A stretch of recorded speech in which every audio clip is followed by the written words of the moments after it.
Yo, what's up, y'all? It's your boy 3 Stacks in this thing, representing Team King of Games, of course. Today I'm gonna go over something that I want to test out. It's like theoretically it's something that I'm not so set in stone about, but I do think it has a lot of potential. It's a very solid build. I modified my Draco deck. It's actually different on a degree that you wouldn't even believe. It's like it has a lot of compact engines, but I was noticing that when I went first, I would draw too many going second cards. And like the only good going first cards are like the Diagram and the Alistair and like maybe the Strikes, but outside of that, like everything was just pure engine for going second. So I just wanted to build a pure going second deck, and it still doesn't lose to the dice roll, because if you are forced to go first, you just make Alistair, you make Mechaba a Masterpiece if you get your hand right, and that's still a solid going first board. But I really want to go second because I want to break the boards, keep my resources, get the extra card that I need, push through theirs, and when I reestablish, they're playing with less resources than they started, and I also have one extra card that they never had. So it's a really solid strategy.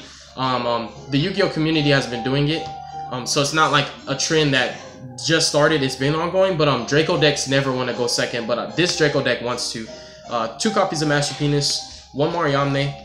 This card's really solid. It helps me to play through the boards because he actually doesn't care about monsters, which he's standalone. Like, you have to attack over him naturally. They always do.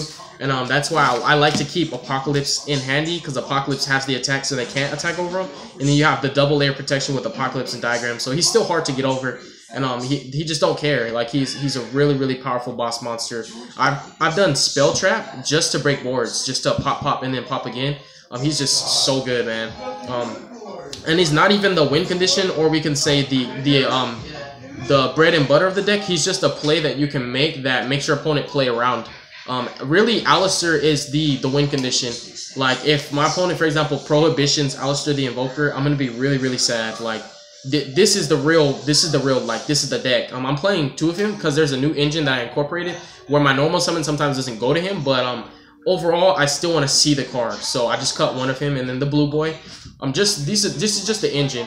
The deck is more or less, it's pure engine. It's really consistent. It doesn't really have bad hands. The combos are more or less fragile, but also they're intricate, and it requires a certain like thinking process and a skill level for you to play the deck to its fullest potential. And I feel like this engine's really good because it nets you the +1s. Like Diagram and the Draco engine, they like put you at -1s because Diagram pops, and no matter what, you can't pay for the Diagram that you played from your hand. So I like this engine. And then this is the new engine that we're playing. 2 Agent and 2 Tough. I'm actually not playing this to make the deck Spyral, but these are my going second cards. I'm also playing more ways to search them out, but I just want a Tough Agent. Like, I've been noticing, like, when I break the board, or if I board wipe them or something like that, like, Alistair is a good follow-up, but my problem is when I don't have a board wipe or evenly matched, I can't just hand trap them and then normal Alistair. Like, when he gets Ash is horrible, then like my turn's done. So I like this engine better for going second.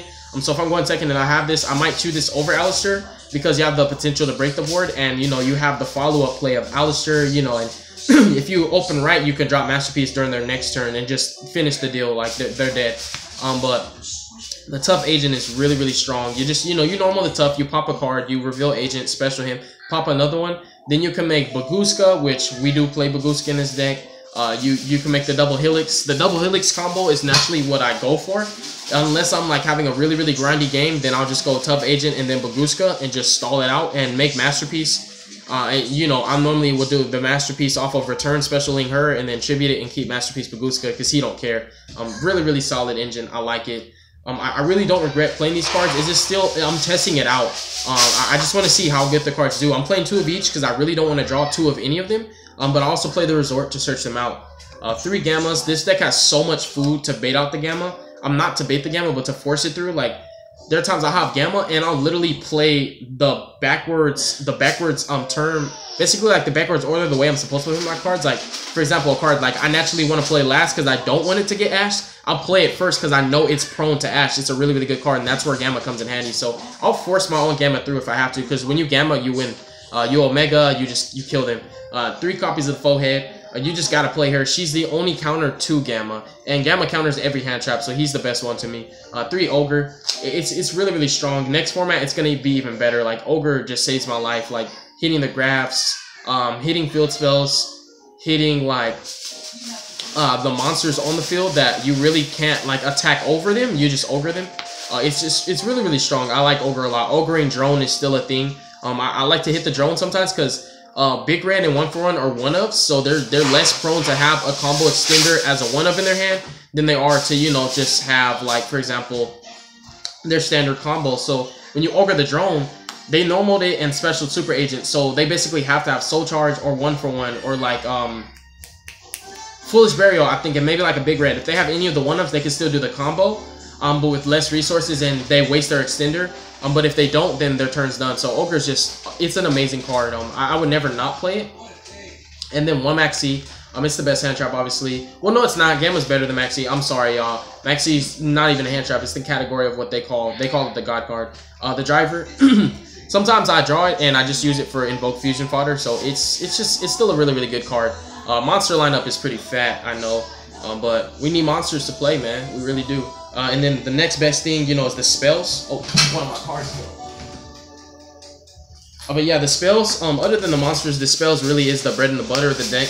Because you're playing a bunch of Gamma food, like a bunch of cards to force Gamma through.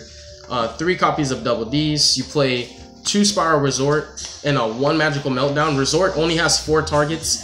So my theory on it was, instead of playing 3 Agent and 3 Tough, which I originally was going to do, is this gives you not only the a way to search them out, but a way to protect them when they're on field from being targeted.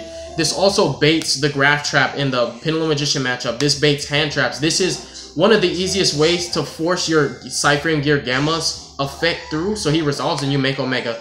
Like, this and Diagram are more or less the easiest ways to get Gamma, because they'll Ash or Ogre, or they'll draw on the resolution of Terraforming and you Gamma them right away. So other than being bait for Gamma food and being hand trap baits and, you know, graph baits, just a really, really good bait card.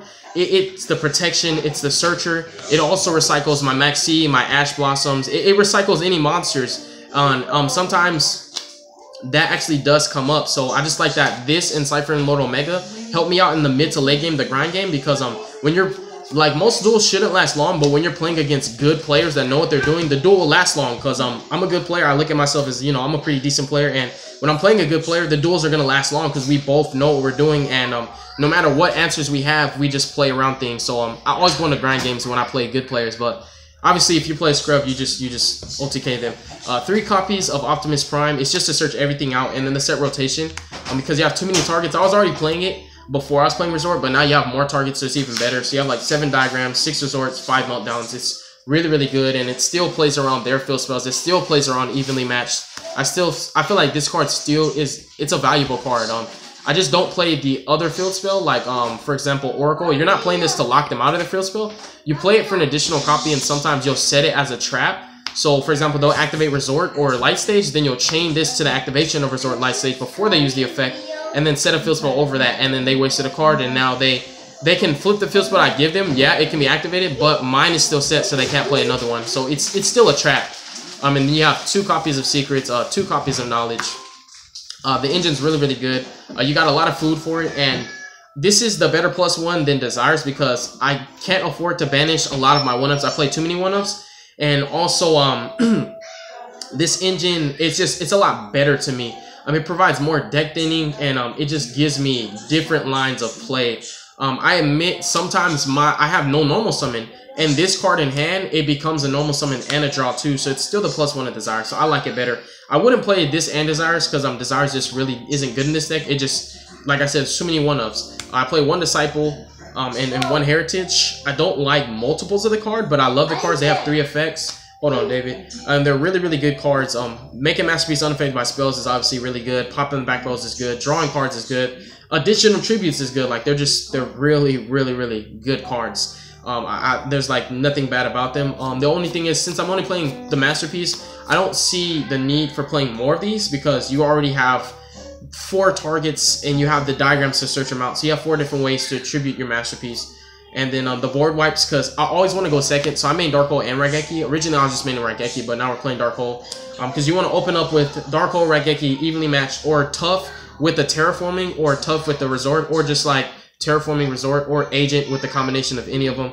And that's how you just break the boards going second, in addition to the hand traps, of course. 1 Invocation. I did the Tough Agent combo, and I made Double Helix, then I special Tough, and then popped another card, then made Decode.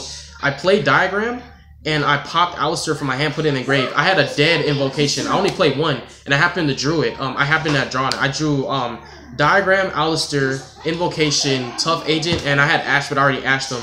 And basically, I made the combo where I popped with Tough, I popped with Agent, then I made double Helix, used the effect Special Tough, I popped another card, then I made Decode, then I used Diagram, searched out the True King's Return. I just searched out just because I wanted Mechaba to be able to negate a trap just in case of evenly match. So I searched the True King's Return, then I played Invocation, and I banished Tough, and I banished Alistair, and I made Invoke Raijin with a Decode Talker. It was really, really strong. Then I attacked with them. It was really powerful. Like, it was one of the coolest things that I've ever done with this deck, and it inspired me, honestly, to do this deck profile and show you guys the Spyral, True Draco, Invoked, Spellbook, True King deck. It's really, really spicy, and like I said, there's just no decks right now on YouTube that are like this. That's why I wanted to show it. I feel like it was really, really cool, and it's an interesting idea. I don't mind if you net deck me. I really don't. I'm already, like, I've been net decked so much, it got to the point where I don't even care anymore. 3 evenly matched. It's a really, really, really good card, and there's really no way to play around it now without putting non-engine cards. Like Lancia's not an engine card, Mind Crush is not an engine card. They're just cards that you have to call bluffs with, and I just don't like those. But yeah, those are the only ways to counter this card. Other than that, play around it. Don't overcommit. Don't put too much of your resources on one field. The traps, just one of each. So Masterpiece has 4 pops. We're really not trying to pop too much with Masterpiece. The game's the progressed and prolonged game state doesn't come from Masterpiece popping. It comes from Mechaba just grinding it out with him. So these are really just to make him, and then you want to play enough targets for him. So yeah, that's just me. Plus, because I'm going second, games don't really last long unless I'm playing a really, really, really good player who forces me to go first. You know what I'm saying? Extra deck and side deck now. True King of all Chlamydia, Baguska, aka Syphilis. You can make this with Alistair.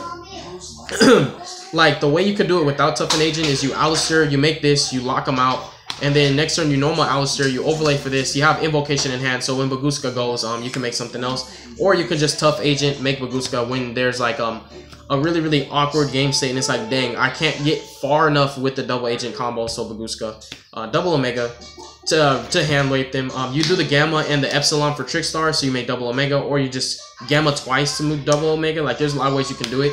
But once you make the first Omega, you automatically win. I've used this card to put Diagram back into my deck because I had a Terraforming, but all my Diagrams are gone, and I only had Meltdown for a target, but I already had Alistair. So I was like, use this, put Diagram back, Terraform for the Diagram. It won me the game. Omega has put back Invocation when they Lancia'd me, and I couldn't banish, and I didn't have cards from hand, so I couldn't even resolve it. I had to show my hand, of course. Then I Omega'd back the Invocation, and I still was able to keep my Invoke engine running. Of course, when they banish the Invocation off Cosmic Cyclone or something like that, Omega puts it back. And then Omega, believe it or not, actually puts back my continuous spells or traps for Masterpiece. So I really don't regret playing 4 targets. There's so many ways to... Every problem that somebody would throw at me saying that this is the deck's weakness, I play every card in here for a reason to balance and mitigate for that problem. Where the weaknesses are, there's strengths, and there's also a flexible card that's going to help to provide for an outlet to fix that problem. So the deck's honest weakness is... you have to out-resource me, basically. Like, you just have to be beat by a good player. This deck's not going to lose to itself, if it makes sense. For the links, just Decode and double Helix, just for the combo. I didn't want to go too heavy on the links, and Akashic was an option. I can still go Akashic if I want to get greedy, and I still feel like maybe Akashic could be good, because there's certain cards that can be targeted or destroyed. So you'll like Tough Agent, and then Akashic, and then you clear 3 cards. But either way, the combo's pretty simple. You just normal Tough, call it. If you guess right, you pop. If not, you still know. Then you reveal Agent, special him, and then you pop, and then you make double Helix. You use this effect. You call it right, special Tough. Pop another card, then you link it to Decode. Or if you don't have any other ways to get damage, you attack with both of them, and then you can just leave them there. I would just leave them there. But if you have another way to like extend a play and make like an Invoke Fusion, then you'll make the Decode and put it there. Really, really powerful combo. I like it. It's nothing like this where you're just master plan, search the trap, and then bring these out. This is not what I'm doing, so I really wouldn't call this a Spyral deck. It just has a small Spyral engine, just to play mind games and also to get cheap free wins. But it is a skill level that comes with it. 3 Medieval Mikey, 2 Book of Moon, 1 Skill Drain, 1 Big Daddy, Purgatrio, he's the Savage, and Cocytus. So many decks just can't out this. The best way to do it is just board load, and I feel like if you're making board load, you're wasting a lot of resources just to get over a simple fusion that I didn't really pay for because I have Alistair in hand anyway. So I'm gonna make another fusion next turn. So I feel like even when they out it, they always have to waste resources to do so. So like when you have boards with this and Masterpiece, you have 2 cards that cost multiple resources to get over. A board wipe's not gonna do it. So yeah, that's pretty much the extra deck. Excuse me, side deck. Drolls, Epsilons, Strikes for going first, Anti-Spells for going first, and then the Kaiju package. It's not really anything special about the side deck. It really would be different, but this is just for the time being. Honestly, I just wanted to share this idea with the channel, and I show you guys, you know, you can do anything. Like, you can make any deck you want, and you can make it work. And I definitely hope that I inspired you guys to do so, because you can really work anyway. Like, if you guys have seen the decks that I actually play at regional or YCS level events, they've always been hybrid decks. Before this one, it was True King Yang Zings. Before that, it was Herald of Perfection with different variation. Herald Totally Awesome, Herald Zodiacs, Herald Berry Statue, Herald Counter Fairy, Herald Cyber Dragon Infinity with Galaxy Soldiers. Like, there are so many different hybrid builds. Like, I never played one deck in one deck, if it makes sense. But yeah, that's the deck profile. Thank you guys so much. I love y'all. Trust and believe I do. Y'all show love to me. God bless you. Make good choices. Don't hurt your brain cells. Stay tuned for future content. And thank you very much for supporting my dream. With that note, I'm going to go ahead and sign out.